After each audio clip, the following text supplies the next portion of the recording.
E aí pessoal, tô de volta aqui com a nossa série sobre história da igreja. Se você caiu aqui pela primeira vez, eu sou o Lucas Magneto, este é um canal católico onde nós discorremos sobre tudo que é tema. Então se você está chegando aqui pela primeira vez, se inscreve no canal, curte o vídeo e diz aí de onde você é, né, para eu saber de onde você vem. Tá entrando muita gente de fora aqui no canal e gostaria de saber de onde é que tá vindo esse monte de gente. Então sem mais delongas, vamos lá. O nosso tema hoje é especificamente a perseguição à igreja por parte do Império. É uma perseguição que, se nós pegássemos um discurso muito corrente hoje em dia, ela não faria sentido, uma vez que o Império Romano ele era pagão, né, acreditava em várias divindades, então uma divindade a mais, né, que seria o nosso Deus, para eles deveria ser bobagem. Mas o fato é, a intolerância não está no fato de você ser monoteísta ou nem no fato de você ter uma religião, porque só o que teve foram perseguições por regimes ateus durante o século XX. Então, vamos entender quais foram as motivações que levaram o Império Romano a ser tão brutal, tão severo e tão perverso com os cristãos. Você, bom aluno de história, vai lembrar de Nero, né, o imperador romano que tem a polêmica do incêndio em Roma. Então, lá por volta do ano 64, nós tivemos um grande incêndio, né, de grandes proporções na cidade de Roma. E muitos historiadores dizem que foi Nero a pôr fogo na cidade. E Nero, naquela época, pôs a culpa nos cristãos. Então aí se começou um problema. Só que, inicialmente, a perseguição do Império Romano era somente as lideranças cristãs. Então Pedro foi martirizado na mão de Nero. Paulo também. Pedro ele foi crucificado de cabeça para baixo. Daí que vem a cruz de cabeça para baixo, tá? Não é um símbolo satânico, é a cruz de São Pedro. Então, e foi sepultado ali no caminho do Vaticano.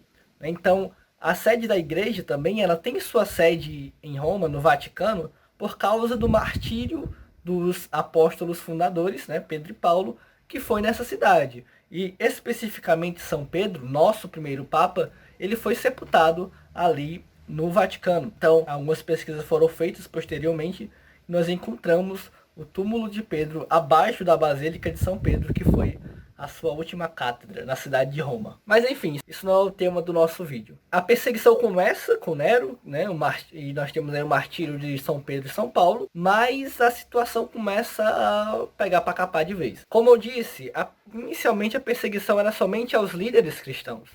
E quando foi que essa perseguição se espalhou para todos, né, para os leigos também? Ora, aconteceu quando o imperador Septímio Severo, o nome do homem, né?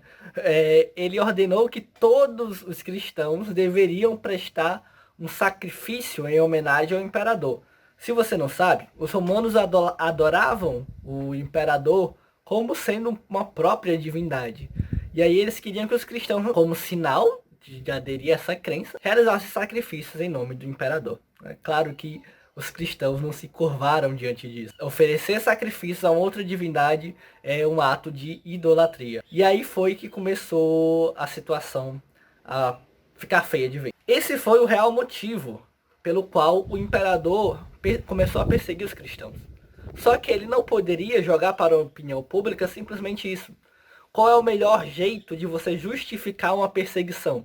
É claro, é você difamando e destruindo a imagem daquele que você quer perseguir. Não façam isso em casa. Então, o que foi que os romanos fizeram? Eles começaram a espalhar calúnias sobre os cristãos, especificamente sobre a Eucaristia. Pois bem, os romanos diziam que os cristãos eles praticavam canibalismo e incesto. Como assim? O canibalismo tem tudo a ver com a nossa fé na Eucaristia. Você vai ver que pessoas morreram por causa dessa fé, para hoje ter protestando dizendo que essa fé não passa de um faz de conta.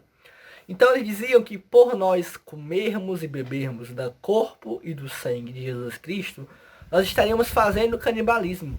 E mais que isso, canibalismo de bebês, né? Porque é o corpo e o sangue do Filho de Deus. Aí eles interpretavam esse filho como uma criança. Para eles, os cristãos pegavam um recém-nascido, imolavam em farinha e comiam aquilo no ato de canibalismo. Uma crença extremamente nojenta que só poderia vir de corações tão deturpados como eram dos romanos. E aí, não bastante isso, acusaram os cristãos de incestos. Por quê? Os cristãos chamavam e chamam até hoje uns aos outros de irmãos. né? Irmãos em Cristo. E aí, se eles tinham relações entre si, né? Tinham casais da comunidade cristã, tinham famílias, como é que eles poderiam chamar-se de irmãos? Né? Então, eles sempre optavam por entender da pior forma. Né? Era uma tentativa de difamação que deu muito certo. Essa perseguição levou ao martírio de mais de 20 mil cristãos. 20 mil mártires que derramaram seu sangue em nome da fé. Só que a estratégia do Império não poderia ter dado mais errado. Né? Como dizia Tertuliano, um autor cristão daquela época, parece que o sangue dos cristãos, o sangue dos mártires, era semente para novos cristãos. Então, quanto mais se matava cristão, mais cristão nascia e a comunidade só fazia crescer. Até que veio Constantino com o Edito de Milão e deu a liberdade de culto à igreja, e não só isso, fez dela a igreja oficial, a religião oficial do Império. Mas isso é assunto para um próximo vídeo. Então nós podemos ver nestes fatos que muitos cristãos perderam a sua fé pela sua radicalidade.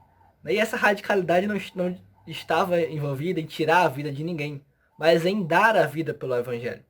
E hoje nós percebemos quantos cristãos são molengas, o quanto nós somos fracos da nossa fé. Né? Quantas doutrinas que nós nos recusamos a fazer, porque para nós é muito difícil cumprir aquilo. E os cristãos morriam pelo simples fato de querer seguir a sua fé. Então serve para nós abrir os nossos olhos e acordar para a nossa vida. Porque como dizia os autores daquela época também, diante de uma tentação, o cristão ou ele sai mártir, como saíram esses, ou ele sai idólatra, como muitos também se tornaram ao longo do caminho. Então por esse vídeo é isso, diz aí o que é que você achou. Não esquece de curtir o vídeo, de se inscrever no canal, de divulgar esse vídeo para os seus amigos para a gente poder alcançar o maior número de pessoas possível. E não esquece de deixar sugestão para o próximo tema de história da igreja ou qualquer outro tema. Eu sempre peço e vocês nunca falam, então por favor, deixa aí nos comentários. Que a paz e a graça esteja com todos e até o próximo vídeo.